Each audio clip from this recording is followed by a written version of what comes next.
आता आपण एक नवीन ग्रंथ, त्या ग्रंथाचा कथासार पाहत आहोत. तो ग्रंथ आहे दत्तप्रबोध. असं म्हणतात की हा ग्रंथ स्वतः दत्तगुरूंनी लिहिला होता. या ग्रंथाचे रचनाकार आहेत आपल्या सर्वांचे परिचित परम दत्त भक्त श्री कावडीबुवा. तर याच ग्रंथाचा संपूर्ण कथासार आपण पुढील काही दिवसांमध्ये पाहणार आहोत.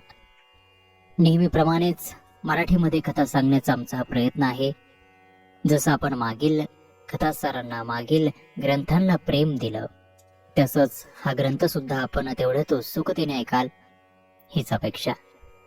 या ग्रंथाबद्दल आणि ग्रंथाचे रचनाकार यांच्याविषयी आता थोडीशी माहिती बघूयात. या ग्रंथाचे रचनाकार आहेत कावडीबुवा. नगर जिल्ह्यातील पारनेर तालुक्यातील पिसा पिंपळगाव येथील हे मूळचे वतनदार कुलकर्णी. यांचं नाव अनंत सूत विठ्ठल उर्फ कावडीबुवा.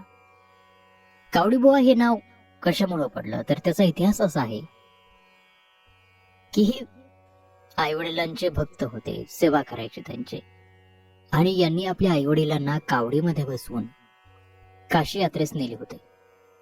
पुढे आईवडिलांच्या मृत्यूनंतर त्याच कावडीमध्ये त्यांनी विठ्ठल आणि रुक्मिणी यांना ठेवून पुढे संपूर्ण तीर्थयात्रा केली आणि याचमुळे यांचं कावडीबुवा असं नाव पडलं. कावडीबुवा हे परम दत्त भक्त होते. दत्त हे त्यांचे लाडके दैवत, आणि त्यांनी दत्तप्रबोध हा महान ग्रंथ रचला. हा ग्रंथ एकूण 61 अध्यायांचा आहे आणि 14,236 यामध्ये ओव्या आहेत. पहिल्या 36 अध्यायांमध्ये दत्त अवतारांचं वर्णन आहे. पुढील 36 ते 50 अध्यायांमध्ये नाथपंथाचं वर्णन आहे, चरित्रलीला आहे, आणि शेवटच्या 10-11 अध्यायामध्ये संत पुरुषांच्या कथा आहेत. असं म्हणतात की दत्तगुरूंनी कावडीबुवांना ब्राह्मण वेशामध्ये दर्शन दिले आणि हा ग्रंथ लिहिण्यास सांगितले. या ग्रंथातील सुरुवातीचे 40 अध्याय हे कावडीबुवांनी उज्जैन येथे लिहिले आहेत. हा ग्रंथ प्रत्यक्ष दत्तात्रयांनी लिहिला असं म्हणतात. तर दत्तगुरूंचं वरदान प्राप्त असा हा दत्तप्रबोध ग्रंथ, या ग्रंथाचं वाचन किंवा श्रवण मनापासून केल्याने कामनापूर्ती होते, इच्छित फल प्राप्ती होते, अशी या ग्रंथाची फलश्रुती आहे. तोच महान दत्तप्रबोध ग्रंथ मराठी कथासार स्वरूपामध्ये पुढील काही दिवसामध्ये आपण श्रवण कराल. तर कशाचाही विलंब न करता थेट पहिल्या अध्यायाला सुरुवात करूया. पण तत्पूर्वी पुढील काळामध्ये प्रत्येक अध्यायाचे नोटिफिकेशन आपल्याला मिळावे यासाठी चॅनल सबस्क्राईब करून सोबतच्या बेल आयकॉनवरती प्रेस करून ऑल सिलेक्ट करा. त्यामुळे जेव्हा आम्ही अध्याय अपलोड करू तेव्हा त्याचे नोटिफिकेशन आपल्याला मिळेल आणि आपण तो श्रवण करू शकाल. चला थेट अध्यायाला सुरुवात करूया. श्री दत्तप्रबोध. अध्याय पहिला. ग्रंथ रचनेसाठी कृपाप्रसादाची मागणी. अध्यायाला सुरुवात करूया. अखंड सिद्धिदायका गजानना, विघ्नहर्त्या दयाघना हेरंबा, तुझ्या कृपादृष्टीमुळेच हा ग्रंथ सिद्ध होणार आहे. ज्याप्रमाणे पर्जन्यवृष्टीविना एकही कणधान्य भूमीत उगवू शकत नाही, त्याचप्रमाणे तुझ्या कृपादृष्टीविना कोणतेही कार्य होऊ शकत नाही. जलाशिवाय नुसत्या विहिरीला काही अर्थ नाही, काठीण्याखेरीज धातूला अर्थ नाही, आणि प्राणाविना शरीराला अर्थ नाही. तसाच तुझ्या कृपा कटाक्षाशिवाय या जीवनालाही अर्थ नाही. हा जो मी ज्ञानबोध रसाचा यज्ञ मांडलेला आहे, त्याची परिपूर्ती करण्यास, सांगता करण्यास विघ्नहरा, तुझे आगमन व्हावे आणि तू या कार्याची सांगता करावीस. तू सिद्धिबुद्धीचा दातारू आहेस, श्रुतीशास्त्राचा जनक आहेस.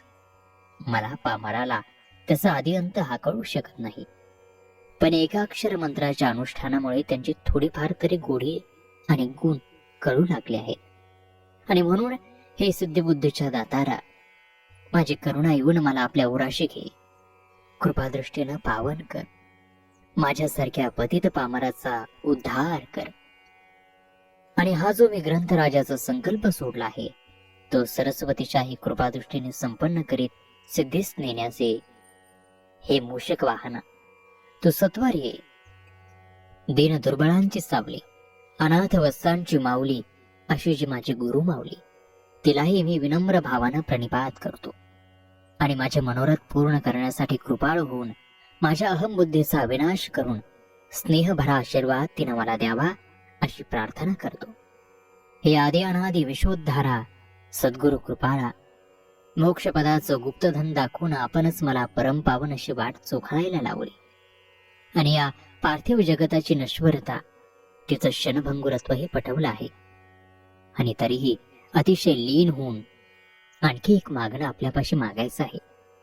ते म्हणजे मी जो हा ग्रंथयज्ञ सिद्ध केला आहे त्याची सांगता करण्यासाठी मला बळ द्यावं व स्वतःच हे कार्य पार पाडण्यासाठी समक्ष अवतीर्ण व्हावं. ग्रंथयज्ञाचा संकल्प सोडताना माझ्या अल्पमतीची मला जाण आहे आणि तरीही आपल्या कृपाबळाच्या सामर्थ्यानं संपन्न होऊन मी हे कार्य करणार आहे.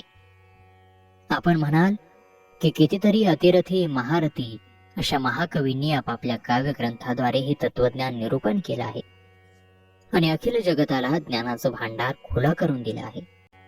त्यामुळे त्या महाकवींच्या पुढं तुझा काय प्रकाश पडणार? तेही खरं आहे, परंतु आकाश विहार करून बलदंड गरुडानं जरी ते व्यापून टाकलं असलं तरी चिमणीलाही त्या आकाशात विहार करावासा वाटणार नाही का? ते करू शकणार नाही का? परमेश्वराची पूजा एखाद्या धनवंत कुबेरानं अगदी षोडशोपचारी केली असली तरी दीनदुबळ्या दरिद्री भक्तांना पूजा करू नये का? ज्याला त्याला आपल्या कुवतीप्रमाणे भगवत भक्ती करण्याची पूर्ण मोह आहे. म्हणून हे भगवंता, माझ्यात जे न्यून आहे ते पूर्ण रूप करण्याकरता येईल.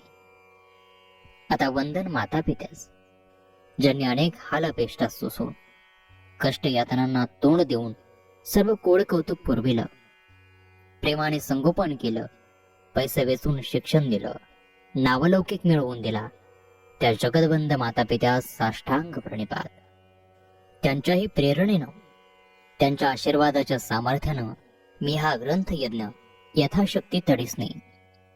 शेवटी हे चित्तचालका, चैतन्य घना, हृदय निवासी नारायणा, तुझ्या कृपा कटाक्षावर सर्व काही अवलंबून आहे. तुझ्या नावाच्या गोडव्याने मुकाही वाचाळ होतो, पंगूही दुर्लभ्य असा पर्वत ओलांडू शकतो, ठार वेडाही शहाणा होतो. तुझ्या कृपेचा महिमा अगाध आहे. म्हणून ह्या दिनाची विनम्री एवढीच आहे की पूर्ण कृपादृष्टीनं हा संकल्प सिद्धीस नेवा. ज्याच्या नुसत्या श्रवणानंही सर्व मनोरथ पूर्ण होतात अशा ह्या श्री दत्तप्रबोध ग्रंथाचा सर्व संत महंतही परामर्श घेऊन आणि या करुणा वचनानंतर अध्याय पहिला समाप्त होत आहे. पुढील कथासार दुसऱ्या अध्यायामध्ये आणि दुसऱ्या अध्यायामध्ये आपण चिलया बाळाची कथा पाहणार आहोत. तेव्हा ही गोड दिव्य कथा पुढील अध्यायात ऐकायला विसरू नका. आपल्या मिड फॉर मराठीवरती.